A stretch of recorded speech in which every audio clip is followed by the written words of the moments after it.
সামান্তা শারমিন, আমি আপনার কাছে জানতে চাই, আপনারা নতুন দল একটি করেছেন এবং আপনারা নতুন নয়া রাজনৈতিক বন্দোবস্তের কথা বলছেন। আমরা নয়া রাজনৈতিক বন্দোবস্ত বলে ধরে নিতে চাই, বুঝে নিতে চাই যে এই বন্দোবস্তটা আগের রাজনৈতিক দলগুলোর বিরুদ্ধে যে সমালোচনাগুলো ছিল সেগুলোকে মাথায় রেখে আপনারা একটা পরিশুদ্ধ রাজনীতি চর্চার মধ্যে থাকবেন, সেই কথাটা হয়তো আপনারা বুঝিয়েছেন।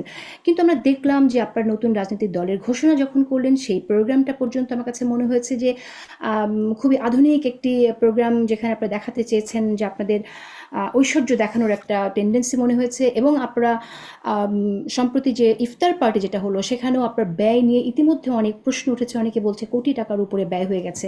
আপনাদের দল হয়েছে খুব অল্প দিন হলো, এর মাঝে আপনারা এত টাকা খরচ করছেন। আমরা শুনেছি যে আপনাদেরকে ধনীরা টাকা দিয়েছেন, পরবর্তীতে আমরা শুনলাম আপনাদের শুভাকাঙ্ক্ষীরা টাকা দিয়েছেন। তো এই যে শুভাকাঙ্ক্ষীরা যে অর্থ আপনাদের দিচ্ছেন, এটা কি আপনাদের কাছ থেকে কোনো কিছুর বিনিময় ছাড়াই দিচ্ছেন? ইনভিজিবল এই ডিলটা কি আপনারা এখন মাথায় রাখছেন না নাকি?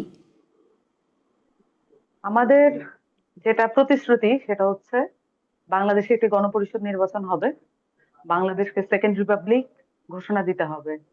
এবং এই যে আমরা দেখলাম যে যে ধরনের মিস ইনফরমেশন অভ্যুত্থানের ব্যাপারে এখন বলা হচ্ছে, এটাই হচ্ছে সেই প্রেক্ষাপট, যে প্রেক্ষাপটটা আমরা জানতাম আসবে।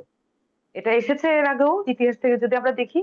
এবং আমরা এটা ধারণা করছিলাম যে ইতিহাসকে পাল্টে ফেলার জন্য কারা এখানে ক্রীড়ানক হিসেবে ছিল, এবং সেই সাথে কিভাবে অভ্যুত্থানটা হয়েছে, এবং বেসিক্যালি জনতার কাছ থেকে এটাকে একটা পার্টির সম্পত্তি হিসেবে করে নেওয়ার জন্য এটা একটা প্রচেষ্টা হবে। এটা আমরা জানি বলি আমরা একটা ঘোষণাপত্র চেয়েছিলাম, একটা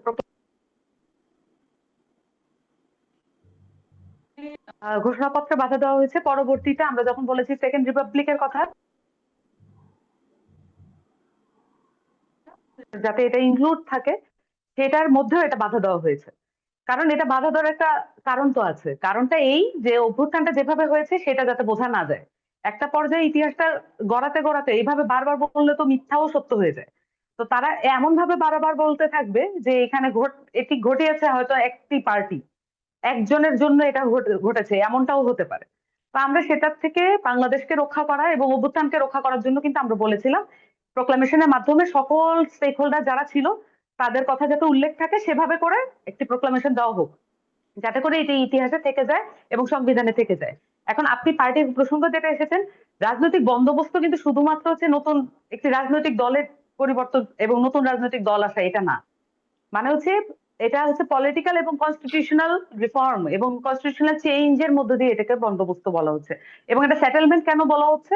কারণ এটার জন্য আর কোনোদিন যাতে আমাদের ফাইট করতে না হয়, বাংলাদেশের মানুষকে আর কোনোদিন যাতে এরকম রাস্তায় নামতে না হয়, এটা নিশ্চিত করার আমরা একটা উপায় খুঁজছি। এবং এটার উপায় হিসেবে আমরা রাজনৈতিক দল হিসেবে এটা একটা ছোট্ট পার্ট।